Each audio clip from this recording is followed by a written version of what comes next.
Nah kemudian bro, kita masuk ke dalam altcoin bro.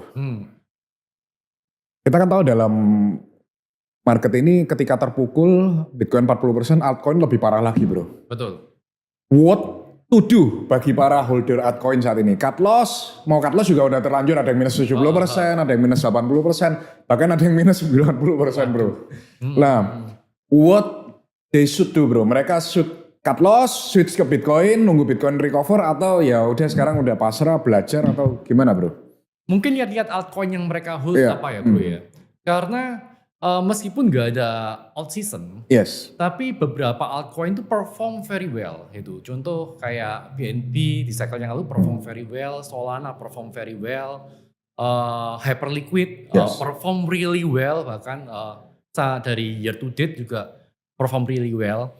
Jadi tergantung itunya sih, tergantung altcoinnya apa gitu. Nah yang bagi udah minus gimana bro? Jangan pilih random altcoin kayak dulu lagi gitu. So that's a lesson to learn bro. Jangan pilih random altcoin karena ada kolan kah, ada sinyal kah gitu. Jangan pilih random altcoin. Dan kalau beli altcoin pakai cowboy account itu sih. Pakai cowboy account yang andaikan cowboy account itu habis itu nggak mencederai kita. Itu. Nah sekarang kalau udah loss 90%, 80%, mungkin ya kan harga Bitcoin lagi bagus nih.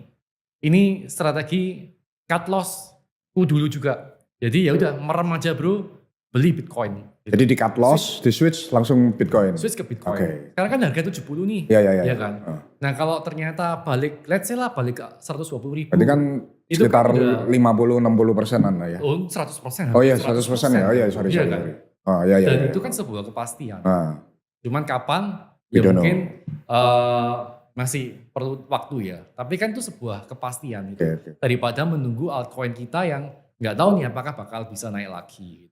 Tapi kalau altcoinnya random ya. Gitu. Mostly ya guys, saya boleh share di 2020 sampai 2021 ketika bull market banyak altcoin yang belum recover ke ATH-nya sampai sekarang bro. Oh iya bro, dan 2021 itu aku sudah bayar harga itu bro. 2021 itu aku udah bayar harga apa ya, uang sekolah itu lah. Jadi dulu kan ada DeFi Summer, ada Pancake Swap, AAV itu aku kulak semua. Pancake Swap itu aku suka banget. Iya, yang lagi hype dulu kan Pancake Swap itu karena cake itu kan bisa hasilin yield gitu kan. Wah aku kulak luar biasa banyak sih dulu. Terus koin-koin launchpad kayak gitu sih. Nah itu semua rungkat semua. Uang sekolah guys, uang sekolah. Tapi kalau yang itu aku gak sempet cut loss bro. Karena di hack walletnya. Oh aduh, ini nanti udah separate topik nanti ya. Kita bahas tentang hacking ini. Nah kemudian bro, balik lagi ke price action. Yang namanya altcoin gak lepas dari Ethereum, brother. Iya kan? Dengan kita melihat Ethereum, Vitalik aktif jualan nih. Lu ngeliat Vitalik aktif jualan tapi si Bitmain aktif akumulasi bro. Jadi itu kan lucu ya. Iya. Foundernya jualan, Bitmainnya akumulasi nih. Nah menurut lu price action Ethereum dalam waktu menengah ini gimana lu lihatnya? Menurutku Bitmain itu kan si Tom Lee. Iya. Tom Lee itu kalau menurutku dalam tanda kutip kayak kena jebakan sih gitu. Kayak kena jebakan. Dia pengen jadi the next seller tapi nggak bisa. Jadi masuknya ke Ethereum ya. Jadi Ethereum Treasury Company gitu. Dan dia berusaha bull posting lah gitu. Kayak seller tapi dia Ethereum. Dia bilang ke 12.000 loh Ethereum. Oh iya? Oh iya dia bilang dulu. 12.000. Tapi ini disclaimer on guys. Dari bull cycle sebelumnya tebakan Tom Lee kalau dilihat bro selalu meleset bro. Nah, yang unik bro, orang-orang di Wall Street itu kalau bisa kita nggak usah jangan percaya bro. Kenapa? Karena mereka itu punya agenda. Punya agenda supaya orang-orang nggak tahu beli Ethereum atau percaya Ethereum atau gimana supaya harga saham Bitmain-nya kan juga naik kayak gitu kan. Jadi Tom Lee punya agenda. Kan nggak mungkin kan kalau Tom Lee bilang guys, welcome to bear market gitu. Ethereum bear market. Ya dipecat lah dia. Iya kan gitu. Jadi kita harus bisa punya second level of thinking kayak gitu. Jadi kita masih punya juga data dan analisa ya. Betul. Nah kan harga Ethereum hari ini 2.100 bro. Lu melihat dalam menengah ini kira-kira kemana? Masih bakal potensi naik atau bahkan masih ada bearish lebih parah lagi dari Bitcoin? Kalau risetnya CryptoQuant itu di bawah 1.500. Risetnya CryptoQuant ya, bukan saya ya. Jangan dihujat ya. Aku barusan baca. Jadi di bawah 1.500. Kalau menurutku sih masih ada potensi downside karena secara sektoral semua sekarang masih ya, bearish. apalagi Bitcoin aja masih belum. Lu bilang kan belum ada potensi upside kan. Bitcoin juga belum ada pattern bottom, belum ada tanda-tanda uptrend dalam waktu dekat.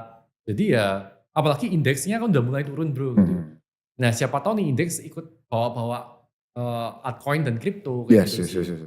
Jadi bagi investor disarankan untuk tidak membeli Ethereum dulu ya dalam ketidakpastian geopolitik ini ya. Lebih better Bitcoin ya. Not financial advice sih. Ya. Tapi ya find a better asset lah gitu. Not financial advice. Nah, tapi kalau lu sebagai investor lu bakal lebih pilih Bitcoin daripada Ethereum. Kalau saya bakal lebih pilih Bitcoin. Karena nah ini foundernya aja nggak percaya sama Ethereum-nya gitu. Foundernya jualan terus kan? Padahal founder si Vitalik itu kan dia bisa manfaatin beberapa DeFi produk. Iya, yang aku bingung ya bro, kenapa dia nggak taruh Ethereum-nya sebagai loan daripada dia jual? Kenapa? Taruhlah dia sebagai kolateral. Iya, taruhlah sebagai kolateral di DeFi. Ethereum kan banyak banget kan? Ada ETH, ada compound macam-macam lah. Why he decide to sell gitu? Itulah yang aku nggak paham bro. Itu mungkin harus ngundang Vitalik ke sini. Aku tuh sampai untung aku nggak pegang Ethereum banyak ya. Aku pegang Ethereum tapi masih mungkin cuma 1-2%. Aku kalau sebagai holder Ethereum bro, ngelihat foundernya jualan, aku tuh merasa sebel bro. Walaupun porsinya kecil. Lah aku aja gak jualan kalau bisa Ethereum-nya kan di backupin loan gitu kan. Kenapa dia yang founder dia memutuskan untuk lepas barangnya? Itu kan akhirnya membuat sentimen pasar bertanda tanya kan. Betul. Tanda tanya. Why foundernya ini jualan gitu loh bro. Betul. Even Michael Saylor ya, bukan Satoshi Nakamoto, itu masih tetap averaging down ya dia.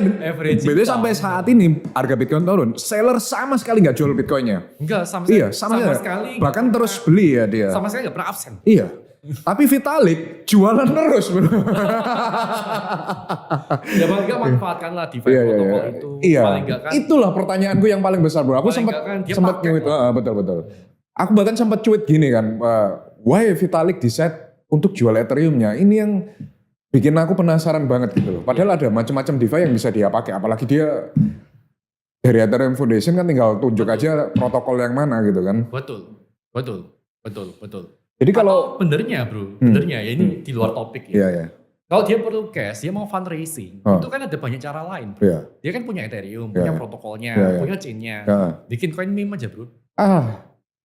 Tapi dia pasti gak mau kayak gitu meme bro. Tapi yang paling make sense itu Ethereum-nya dikolateralin bro. Supaya gak ada pressure ke market kan. Betul. Dan sentimen market juga terjaga dengan baik. Tapi dengan dari kemarin dia aktif jualan terus akhirnya sentimennya Ethereum kan jadi negatif bro. Betul. Foundernya aja jualan. Masa gue beli. Cuma Tom Lee udah terlanjur akumulasi jadi dia gak bisa counter apa-apa kan. Ada Ethereum Treasuries Company yang lain. Yang dia jual semua Ethereum-nya terus beli private jet. Karena ngelihat Vitalik jualan itu ya. Mungkin ya. Iya. Tapi menurut lu dengan sudut ini, apakah Ethereum masih layak untuk dikoleksi sedikit bro? Mungkin 2%, 3%, 5%, apakah it's worth it or just put it 100% in Bitcoin?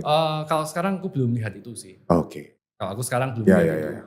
Jadi lu tetap prefer 100% Bitcoin ya? Tetap prefer Bitcoin. Oke. Majority Bitcoin. Kecuali untuk Cowboy account. Oh iya, oke. Got it. Nah bro, dengan sentimen Ethereum yang barusan kita jelasin bro. Kira-kira ada bull thesis gak untuk Ethereum kalau lu melihat bro? Bull thesis Ethereum ya? Sementara belum lihat sih bro. Disclaimer jangan dihujat, ini opini pribadi.